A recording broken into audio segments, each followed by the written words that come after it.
ce continent qui a tant souffert et qui continue de souffrir du fait des impérialistes. Ces impérialistes n'ont qu'un seul cliché en tête. L'Afrique est l'empire des esclaves. C'est comme ça qu'ils voient l'Afrique. Bien, mes amis, vous savez, c'est facile de prendre une décision, mais c'est difficile de la respecter.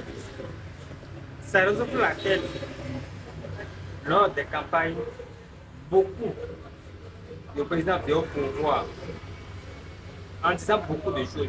Je vais faire ci, je vais faire ça. Mais après, ils changent de décision. Est-ce que c'est leur faute? Non, ce n'est pas leur faute. Mais si tu prends une décision, il faut le respecter. Bravo à notre capitaine Ibrahim Traoré. Depuis qu'il est à la tête du pays, beaucoup de personnes disent non, laisse-le. Bientôt, il va changer la vie. Il va fatiguer maintenant. Mais chaque chose que tu fais, il a dit ce que je dis, je dois faire ça. Et il marche sur ça. Regardez encore ce qu'il a dit. Il est déterminé. La patrie ou la mort. Il est déterminé. Vraiment, regardez la vidéo. Vous allez comprendre la suite. Pour eux, les Africains les appartiennent. Nos terres les appartiennent. Nos sous-sols les appartiennent. Ils n'ont jamais pu changer de logiciel jusqu'aujourd'hui. Ont été donnés à l'Afrique. Ils n'ont juste fait que placer des valets locaux à la tête, selon eux, de leur sous-préfecture pour pouvoir continuer à les alimenter. Ces valets locaux que nous allons qualifier aujourd'hui d'esclaves de salon n'ont d'autre repère que de chercher à vivre comme le maître, à satisfaire le maître et à faire tout ce que le maître lui dicte. Parce que nous mènerons une guerre sans merci jusqu'à la dernière goutte de sang pour quiconque osera s'attaquer à nos États.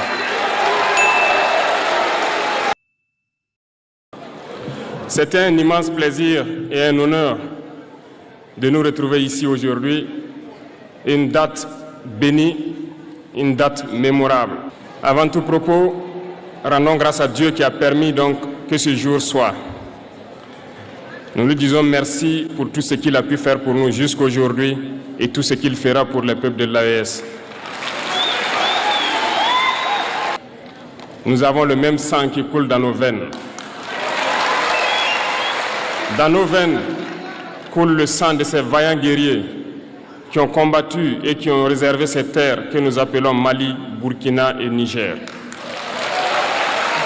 Dans nos veines coule le sang de ces vaillants guerriers qui ont aidé le monde entier à se débarrasser du nazisme et de beaucoup d'autres fléaux.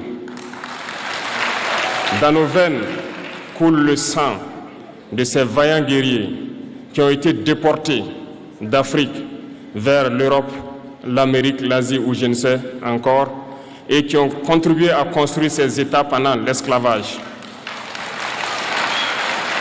Dans nos veines coule le sang d'hommes dignes, d'hommes robustes, d'hommes debout. Et pour cela, soyons-en fiers et soyez remerciés d'être ressortissants de l'AES. L'Afrique, ce continent qui a tant souffert et qui continue de souffrir du fait des impérialistes. Ces impérialistes n'ont qu'un seul cliché en tête. L'Afrique est l'empire des esclaves. C'est comme ça qu'ils voient l'Afrique. Pour eux, les Africains les appartiennent. Nos terres les appartiennent. Nos sous-sols les appartiennent. Ils n'ont jamais pu changer de logiciel jusqu'aujourd'hui. C'est déplorable. Mais comment procèdent-ils? C'est malheureusement depuis donc ces années 60 où ces simulacres d'indépendance ont été donnés à l'Afrique. Ils n'ont juste fait que placer des valets locaux à la tête, selon eux, de leur sous-préfecture pour pouvoir continuer à les alimenter. Ces valets locaux que nous allons qualifier aujourd'hui d'esclaves de salon n'ont d'autre repère que de chercher à vivre comme le maître, à satisfaire le maître et à faire tout ce que le maître lui dicte. Ils volent, ils pillent nos États, amènent tout chez le maître et leur richesse est conservée chez le maître. Ils font tout pour vivre comme le maître et toujours le satisfaire. Lorsque le maître commande, ils exécutent. Savez-vous qui sont ces esclaves de salon? Eh bien, nous allons vous expliquer ce que c'est. Ce sont des individus qui n'ont aucune dignité, qui n'ont aucune morale, qui n'ont aucune personnalité. Mais le maître esclave a toujours su identifier ces individus. Ils sont toujours prêts à trahir leurs frères pour satisfaire le maître. Ils nous ont trahis depuis l'indépendance et d'autres continuent jusqu'à aujourd'hui à nous trahir au profit de leur maître. Ces individus continuent toujours, contre vents et marées, à piller l'Afrique, à aider le maître à piller l'Afrique. Ils se plaisent à le dire chaque année dans leurs sondages économiques. Le Burkina est le pays le plus pauvre, le Mali est le pays le plus pauvre, le Niger est le pays le plus pauvre. Nous sommes classés parmi les derniers. Très bien, si nous sommes aussi pauvres qu'ils le disent, mais quand est venu le moment de prendre nos responsabilités, nous avons demandé à ces maîtres de quitter les lieux. Pourquoi ne veulent-ils pas partir? Lorsque nous prenons le cas du Niger, depuis plus de 40 ans, certains pays exploitent l'uranium pour produire de l'énergie chez eux. D'Ottawa jusqu'à Paris, les rues sont illuminées, c'est la lumière. Mais au Niger, c'est l'obscurité qui nous est servie. Lorsque vous partez dans nos États, nos sols sont troués de toutes parts pour rechercher les métaux précieux tels que l'or. Mais souvent, il n'y a même pas la moindre route accessible pour atteindre les zones où ils exploitent l'or, encore moins certains services sociaux de base.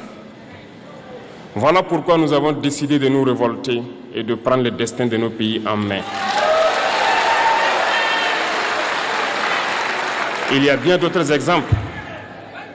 Mais lorsque nous avons décidé ainsi, eh bien, nous avons été approchés par certains esclaves de salon pour nous passer le message de leur maître.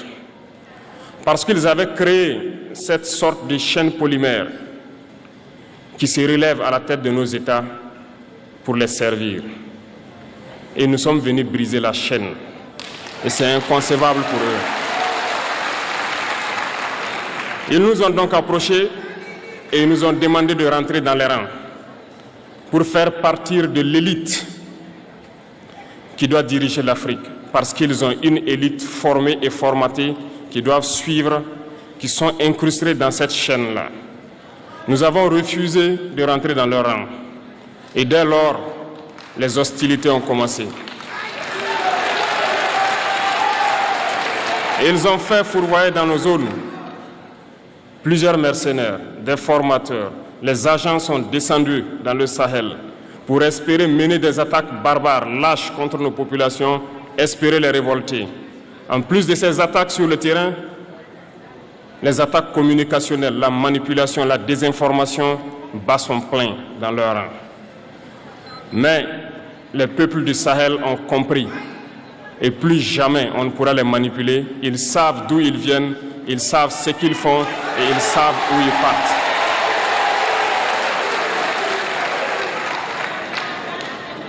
Nous n'allons plus permettre cela.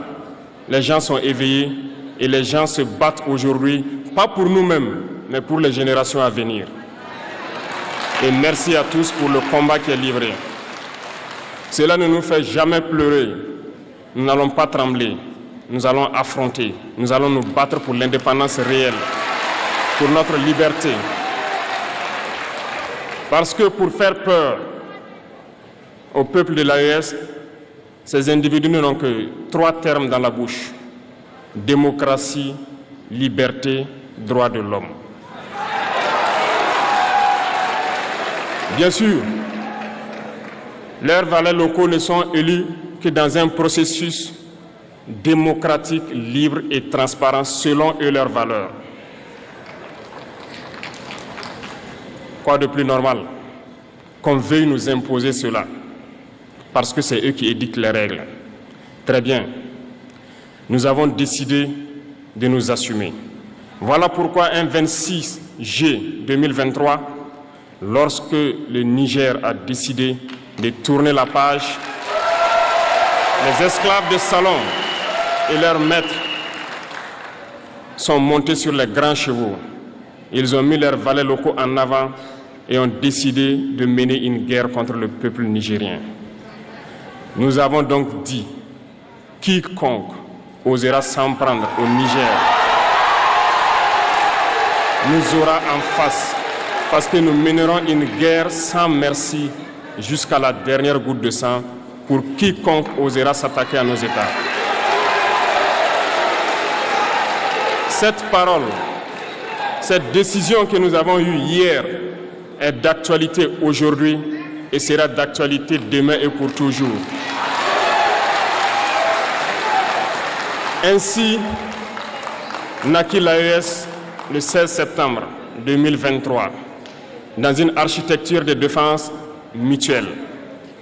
Mais nous avons jugé nécessaire de prolonger et d'agrandir donc l'architecture de l'AES. Ce qui nous rassemble aujourd'hui doit nous permettre d'aller sur d'autres terrains en plus de la défense, notamment les finances et l'économie, les infrastructures, la santé, l'éducation, bref, j'en passe. Je souhaite donc que ces moments soient pour nous une histoire que nous allons écrire pour l'AES, mais surtout pour l'Afrique et pour le monde entier. Que Dieu illumine tout un chacun de nous. Que Dieu nous inspire dans ces tâches qui nous sont confiées. Et surtout, que lorsque nous faisons tous nos travaux, que nous ayons en tête une seule chose, l'intérêt suprême de nos populations. Sur ce, nous prions encore une fois de plus, bon Dieu, qu'il nous accompagne tous dans nos différentes tâches, qu'il protège nos combattants qui, grâce à eux, nous permettent d'être assis ici et d'échanger autour de l'avenir de nos États. Soyez donc remerciés une fois de plus, peuple nigérien. Soyez unis et solidaires, peuple de l'AES, la patrie ou la mort.